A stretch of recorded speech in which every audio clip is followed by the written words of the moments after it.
Marks the first week of the second Trump presidency, and we're focusing on the president's many executive orders, several having to do with immigration. And the nearly evenly split House also passed its first major bipartisan piece of legislation. It requires federal officials to detain immigrants in the country illegally if they're accused of theft. 46 House Democrats joined the Republican majority to vote for it. The bill would be the first legislation that the new Congress sends to President Donald Trump's desk. One of those Democrats voting for it, new Congresswoman from Long Island, Gillen, and she is going on the record. And Congresswoman Gillen, thank you for coming on Picks on Politics. As an elected Congresswoman, congratulations on your new post. Thank you, Henry. Well, let's jump right into what I just laid out for our viewers, the Laken-Riley Act. In your view, what does the legislation accomplish in terms of both securing the border and protecting the safety of Americans? So the constituents of the 4th Congressional District sent me to Washington with a clear mandate to work in a bipartisan fashion to secure our border and to start moving towards immigration reform. We need massive immigration reform. We've needed it for decades. And one thing the majority of Americans agree on, that people who are here illegally, who commit crimes, should be deported. What this statute does is it allows Homeland Security to detain folks who have committed certain classes of crimes, including assaulting police officers, to detain them if they're not already otherwise detained by local law enforcement, local or state law enforcement. And I think that is a very important thing. I think it's very much in line with my constituents and the majority of Americans want. So, Congresswoman, this, of course, a bipartisan piece of legislation, but there was some concern, particularly from other members of your party. Let's listen to Congresswoman Alexandria Ocasio-Cortez about her concerns, and then we'll see you on the other side of the soundbite. Sure. Without being found guilty of a crime, they will be rounded up. That is what is inside this bill, a fundamental suspension of a core American value. So, Congresswoman, what is your response, and does this legislation take away that due process she expressed concerns over?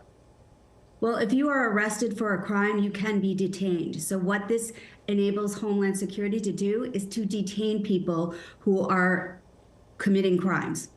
So let's talk about the enforcement end of this, because President Trump made some news on this earlier this week when he changed a directive allowing ICE agents to go into hospitals and schools and churches to make arrests. Is that too far? Is that appropriate?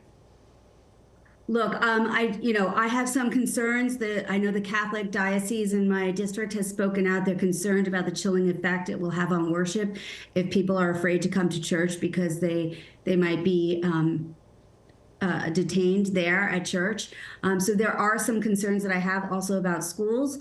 And I do think that with these executive orders that we really need to coordinate and execute them in a very organized fashion with local law enforcement so that we don't see some of the problems that I've heard of already occurring where veterans have been detained and American citizens have been detained. So needs some work, needs some refinement, it sounds like. Let's move on to another popular bipartisan issue, at least locally, the SALT cap. And a reminder for our viewers at home, that's a limit on the deductions you can take on state and local taxes. It was passed under the first Trump term. President Trump has promised to repeal it. There's been some waffling on the Republican side about exactly what that means. Is this going to get done and get done soon? Look, President Trump came to my district and said it's time to restore the full SALT deduction. I have been pushing on holding his feet to the fire on that campaign promise he made. My first week in Congress, I sent a letter to both leadership in the House and in the Senate, urging them to push forward in negotiations to get our full deduction back, stressing that this is vitally important to folks in my district. It is not just a benefit for the wealthiest Americans. It really helps middle class and working class folks in states like New York, where we pay among the highest property taxes. In addition to writing this letter, I joined the bipartisan SALT caucus and met with them before some of my Republican colleagues went to Mar-a-Lago to meet with Donald Trump. I also testified before the House Ways and Means Committee, urging them to make sure that this is a part of their discussion when they're looking at new tax legislation. legislation, and I proudly co-sponsored in a bipartisan fashion, legislation with Congressman Andrew Garbarino for reinstallation of the full SALT deduction. So you said you just now you support the full SALT deduction, but there's been a fair amount of conversation on raising the cap to include, let's say, most of people. There are a number of numbers being bounced around. But if it was raised to a fairly high threshold, would you support it, or is it has to go all the way in your view? Right now, we're pushing as hard as we can for a full SALT deduction. There's going to be negotiations, there's going to be give and take, but I remain steadfast in pushing for the maximum that we can get for our residents. So we're a few weeks into congestion pricing now, changing it up a little bit, and this is a policy you've said you opposed, calling it an unfair cash grab. When we spoke with New York Congressman Mike Lawler last week, he seemed fairly confident that President Trump would not only reverse this, but also make it illegal nationwide. Do you think the federal government needs to step in here? Well, look, this is an unfair tax on my constituents. I've been very clear that I stand against congestion pricing. I think it's a money grab, and I think that I'm dubious that it will have the environmental effects that it's claimed to have.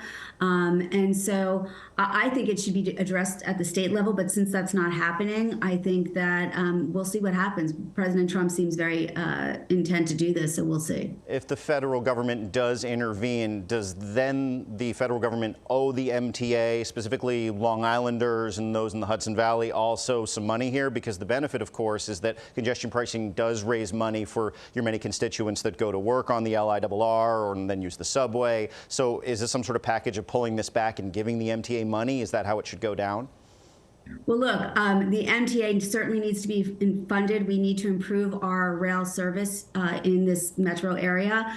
The state, quite frankly, should be figuring out ways that they can fund the MTA without taxing their residents. I want to kind of ask you a blanket question about President Trump signing this sort of unprecedented number of executive orders during his first few days in office.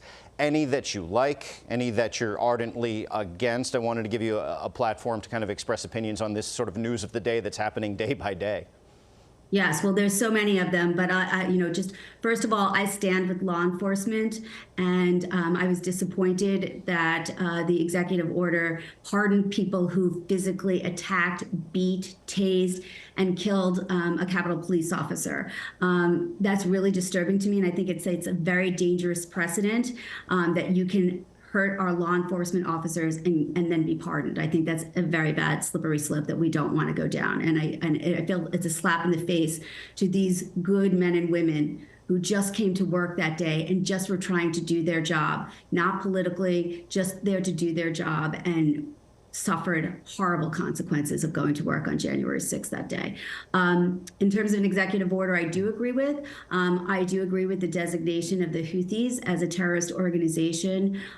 They have attacked Israel relentlessly. They've attacked the U.S. They are a proxy for Iran, and I think they do behave in terrorist fashion, and I think that's a proper designation. So I do agree with the Trump administration on that executive order. Congresswoman, we've got a little bit less than a minute left. Just wanted to kind of get your insider perspective on what we could expect next. Of course, we saw the Lincoln-Riley Act pass next. What's the next big piece of legislation we should look forward to?